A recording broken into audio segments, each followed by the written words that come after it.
The easiest way to add music to your map is to use the Music All Multiplayer Map prefab. This can be found by going to the database window and importing the correct library into your level. It's then as simple as double-clicking the prefab in the rollbar and single-clicking the prefab into your level. However, if you want certain music from Crysis to play at specific points, such as walking over a space, you'll need to do the following.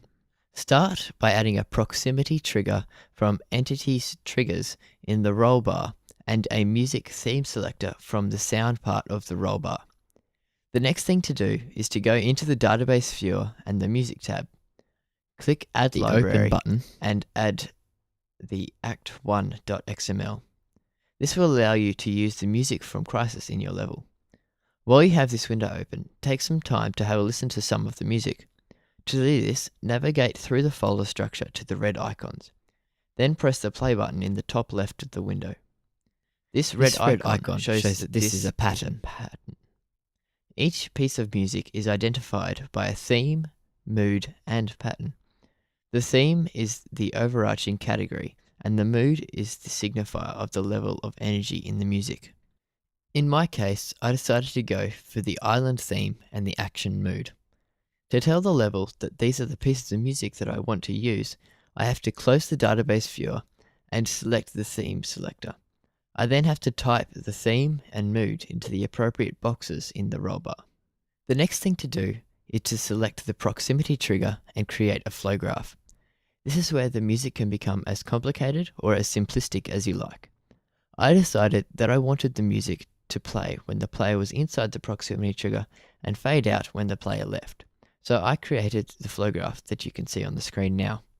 However, if I wanted the music to start when the player passes through the proximity trigger and to continue playing forever, or at least until I stop using the music tab in the database viewer when I'm in the editor testing the game, I would simply not connect the leave output of the proximity trigger to the end theme input of the music theme selector.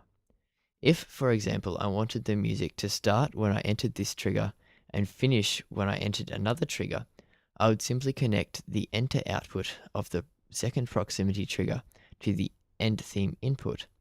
Or, if I wanted the theme to play, for example, for 10 seconds, then fade out, I could connect the input of a delay to the set theme output and then connect the output of this delay to the end theme input.